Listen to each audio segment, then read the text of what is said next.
In 2023, Kingston City Council voted unanimously in favor of appointing Councillor Jeff McLaren to the board of Limestone City Cooperative Housing. He's been a passionate advocate for cooperative housing, and now Limestone City Cooperative Housing is securing financing for an innovative and groundbreaking co-op housing and vertical farm project in Kingston. Hello, Jeff. Hello. Tell me more about this cooperative.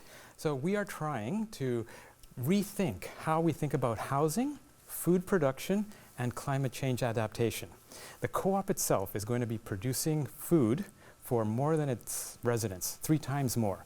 We're going to be providing a building at cost to the residents, so the housing charges will be very low, and at the same time we're going to be dealing with climate change by having a building that requires almost no energy from the grid and that in fact lowers everybody's utility costs. So we are lowering the cost of living for the residents there, plus providing them food and a community that allows them to thrive and self-actualize. This is actually a rental building that you're planning to build, like a housing? Yes, in the traditional sense, yes. But under co-op, we call it housing charges. So people come in, they pay their housing charges every month, and they get the benefit of living in a co-op. In this case, it'll be food, a community, and lower costs of pretty much everything.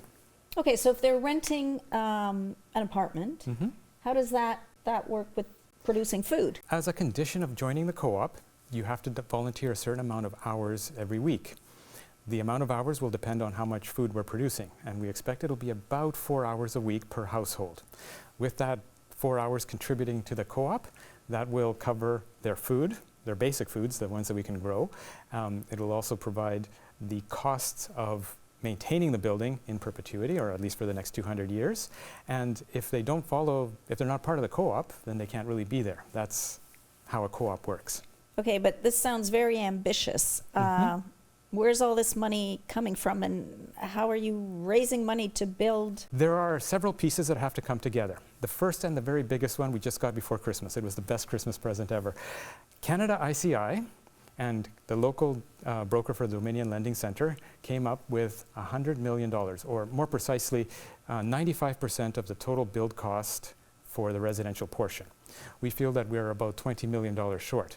This is the first piece. Now that we have this, we hope that there will be other investors, angel investors, impact investors, people who really believe that we need to change the way we deal with housing, how we deal with climate change, and how we deal with food production, who may want to come and contribute to this project with a return.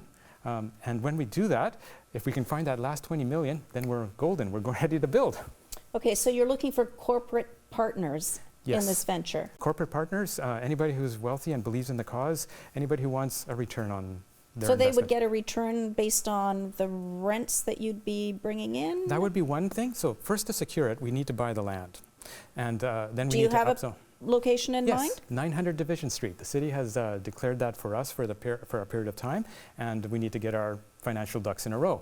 And part of that requires getting the funding to buy the land. Once the land is bought, that will be part of our security. We upzone it, and we believe that the upzone itself will be worth a lot more than the actual land that we paid for it at the lower zoning level. What does that mean, upzone? Upzone means right now it's zoned for, I believe, 2 or 3 stories, and it's institutional. It means it was there for a fire station.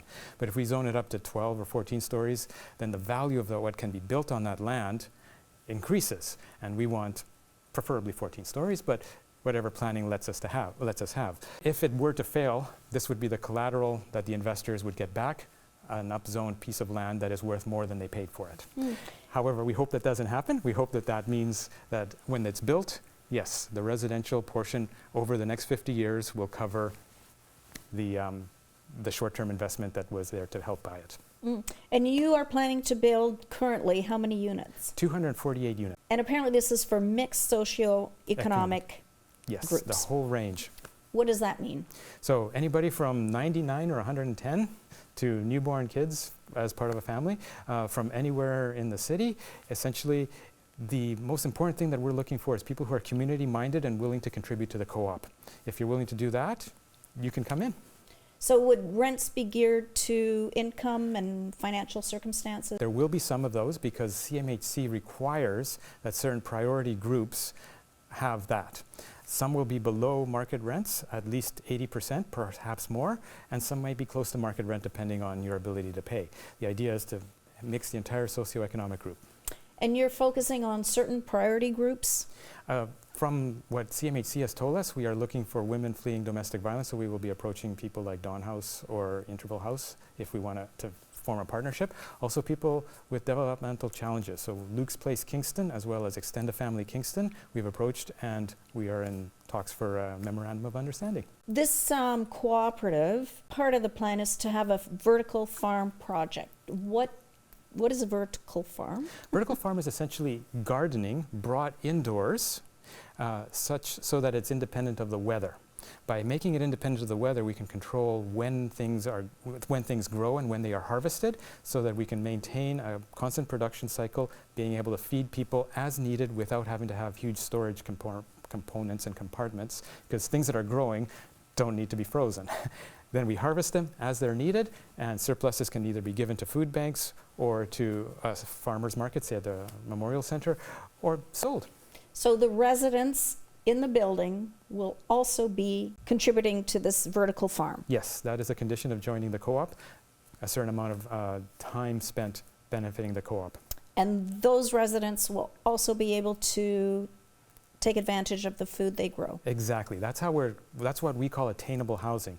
It's not only is it at-cost housing, but it's also reduced cost of food and reduced cost of utilities, because this building is going to be as close to zero energy use as possible. We're going to have solar panels covering the building, next generation solar panels that look like wood, that look like stone or steel, and even transparent glass can be made into a solar panel now. We take all that energy, we use that to do the utilities for the people in the building and for the vertical farm.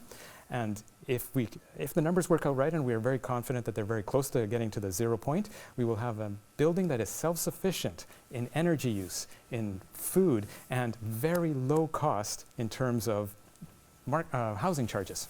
Wow, that's a very ambitious project. Is there a time frame? We hope to start moving in 2028. If everything goes according to plan, it should take 2 years to build, and it'll take about hopefully a little less than 2 years to get all the approvals and the stuff that needs to be done. So we're hoping by the end of 2028 to start moving in. And if people want to find out more about this, they can go to lcch.ca. It's our website. We're constantly putting in new information, and come to some of the board meetings and see what's happening and how it's happening. Well, Jeff, congratulations on taking on this very, very ambitious and challenging project. Oh, it is. We look forward to seeing where it goes. Wonderful. Yes, I really hope to be there by 2028. Thanks for coming in. My pleasure.